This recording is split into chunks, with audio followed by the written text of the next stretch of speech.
বন্ধুরা চলে এসেছি আজকে মাটন নিয়ে। মাটন তো অনেক রকম তোমরা খেয়েছো, অনেক রাজকীয়ভাবে, অনেক রকমভাবে, কিন্তু হালকা পাতলা পায়া সমেত যে মাটনের ঝোল কেমন করে খেতে হয় একবার আমার সঙ্গে থেকে অবশ্যই দেখতে হবে।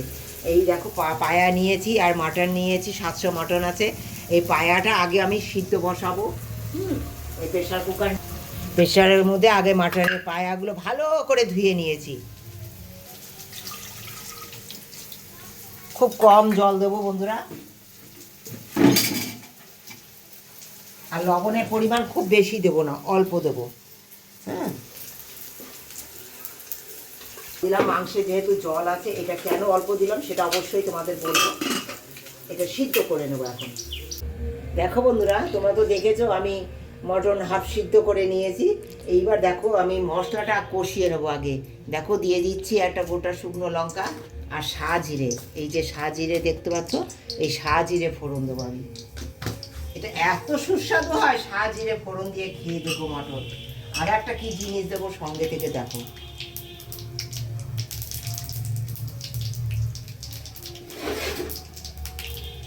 দিয়ে দেবো একটু জায়ফল। জায়ফল ঘষে গেটারে দিয়ে দেবো।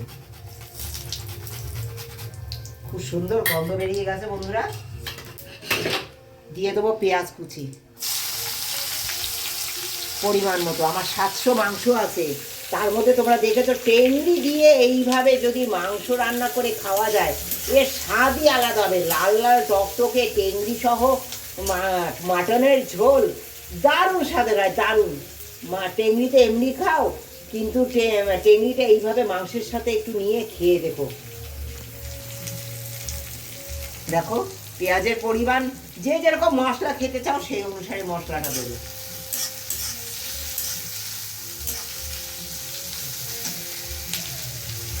তেল ঝাল মশলা তোমাদের ইচ্ছে অনুসারে। আমি একদম পাতলা হালকা ঝোল করব, একদম সুস্বাদু হবে। তোমরা দিয়ে দেখেছো ওই যে সাজিরা জায়ফল ফোড়ন দিয়েছি না, এতে যে দারুণ স্বাদ হবে না, ভাবার বাইরে।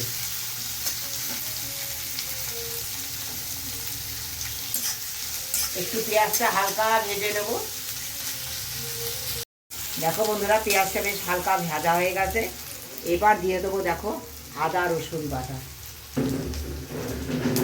এই টিস্পুনে 1 টিস্পুন, এটা দেখলে মশলাটা কম আছে, 1 টিস্পুন পুরো হয়নি। 1 টিস্পুন আদা, 1 টিস্পুন রসুন। জিরের গুঁড়োটা আমি কম দেবো বন্ধুরা। জিরের গুঁড়োটা তোমাদের আমি কম দেই, মাংসে সাধারণত জিরের গুঁড়ো কম দেবো। আর এই যে ধনিয়ার গুঁড়ো, এইটা দেবো 2 টিস্পুন। কাঁচা গন্ধটা একটু চলে গেলেই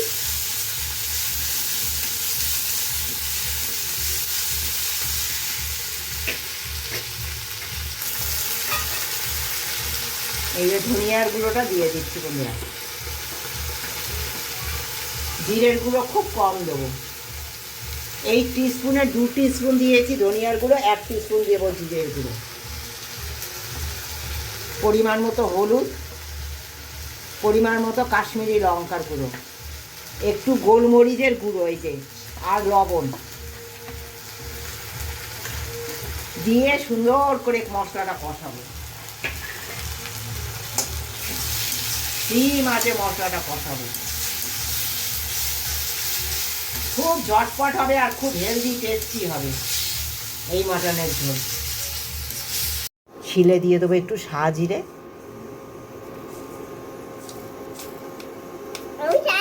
সাজিরে বেটে খাওয়া মাটন দারুণ লাগে বন্ধুরা, খেয়ে দেখো একবার। দেখো 1 টিস্পুন নিয়ে নিলাম, এটা বেটে নেবো এখন সুন্দর বন্ধুরা। সাজিরা এই যে সুন্দর বেটে নিয়েছি, এইবার দিয়ে দেবো। এই কারণেই আমি এমনি জিরাটা একটু কম দিয়েছি। এবার এই সাজিরেটা দিয়ে আবার মশলাটা ভালো করে কষিয়ে নেব, খুব ভালো করে কষিয়ে নেব বন্ধুরা। পায়াটা অর্ধেক সেদ্ধ হয়ে গেছে, দেখো হাফ সিদ্ধ হয়ে গেছে, এই যে ছেড়ে ছেড়ে গেছে, তোমরা দেখতে পাচ্ছ। হ্যাঁ, একটু মাংস থেকে একটু হাড্ডি থেকে একটু ছেড়ে ছেড়ে গেছে, খুব গরম বন্ধুরা। এইবার এই ছেড়ে যখন যাবে পায়াটা, তারপরে মটনটা আমি হাফ সিদ্ধ করে নেব, একটা সিটি মেরে নেবো জাস্ট। এতে জল দেবো না, সামান্য লবণ দিয়ে এটা সিদ্ধ করে নেবো, সামান্য লবণ দেবো।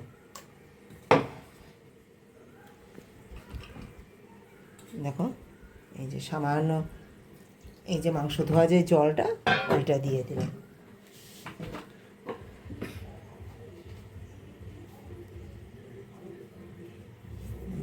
অল্প লবণ দেবো, সিদ্ধর সময় বেশি লবণ দেবো না বন্ধুরা। দিয়ে লবণটা দিয়ে মাখিয়ে দিলাম। মাংসটা একটা সিটি দিয়েই নামিয়ে দিয়েছি। হ্যাঁ, জলটা কিন্তু আমি ফেলবো না, এই জলটা দিয়েই রান্না হবে বন্ধুরা একদম। হ্যাঁ দেখো, এদিকে আলু ভেজে নিয়েছি, এই আলুর মধ্যে জলটা রেখে দেবো এখন আপাতত। হ্যাঁ, তারপরে মাংসগুলো সব দিয়ে দেবো ওই মশলার মধ্যে। মশলা প্রায় 80% কষে গেছে। এবার দেখো এই যে মাংসটা এইটা দিয়ে দেবো, এটা দিয়ে ভালো করে কষাবো, খুব ভালো করে কষিয়ে নেবো। আবার দেখেছো পায়া ঠায়া সুন্দর করে দেখো এই যে সিদ্ধ করে নিয়েছি। একবার পায়া দিয়ে মাটন দিয়ে এইভাবে পায়া অল্প মাংস আর পায়া মিলিয়ে রান্না করে খেয়ে দেখো যে কত সুস্বাদু হয় আর কত হেলদি হয়, না করলে বুঝতে পারবে না তোমরা। দেখো বন্ধুরা, এই জল যখন শুকিয়ে যাচ্ছে আমি একটু এই যে সিদ্ধ করার যে জলটা এটা দিয়ে দিয়ে অল্প অল্প করে মশলাটা খুব ভালো করে কষিয়ে নেবো। এটা কষতে কষতেই মাংসটা পুরো গলে যাবে, যেটুখানি গলা বাকি আছে এটা পুরো কষতে কষতেই আমার গলে যাবে। মশলাটা কষে গেছে, এবার দেখো আলুগুলো আর জল দিয়ে দেবো। এই যে স্যুপটা করেছিলাম সেই স্যুপের জলটা দিয়ে দেবো পরিমাণ মতো। তোমরা জল দেবে, এটা একদম পাতলা হালকা ঝোল হবে। তোমরা দেখো সঙ্গে থেকে, এবার এটা সুন্দর করে আমি আরও 5 মিনিট ফুটিয়ে নেবো। তোমরা দেখেছো এটা সিদ্ধ করে নিয়েছি যেহেতু একটু 1 সিটি মেরে, তাই গলেই যাবে। একটু 2 মিনিট আর জাল দিলে 5 মিনিট এটা গলে যাবে সুন্দর। আমি বেশি করে একটু গরম জল দিয়ে এটা জাল দিয়ে নেবো। টকটকে লাল হয়েছে, তো অল্প মশলায় রান্না করেছি। দেখো পাতলা ঝোলটা দেখো তো, এইরকম ঠিক পাতলা ঝোল করতে হবে। আর দেখো মাটনটা কি সুন্দর গলেছে, দেখো একেবারে পাতলা ঝোল। দেখো এরকম একদম পায়া দিয়ে এরকম মটনের ঝোল একবার খেয়ে দেখো। এটা এখন আমরা সার্ভ করে খেতে বসে যাবো বন্ধুরা। কেমন লেগেছে রেসিপিটা একটা কমেন্ট দিয়ে জানিও। যারা ভালোবাসা দিয়ে পুরো ভিডিওটা দেখেছো একবার এইভাবে রান্না করে, 1 ফোঁটা গরম মশলা কিন্তু দিইনি। কেন জানো, ওই যে সাজিরা বাটা দিয়েছি আর সাজিরা ফোড়ন আর ওই জায়ফল দিয়েছি না, ওতে মানে গরম মশলাকে হার মানিয়ে দেবে এর স্বাদ। একদম গরম মশলা ছাড়া রান্না একেবারে দারুণ স্বাদেরও হবে, তেমনি হেলদি হবে। গরম মশলার পেট গরম হয়, খেয়েও না, এইভাবে একবার গরমে তৈরি করে খাও।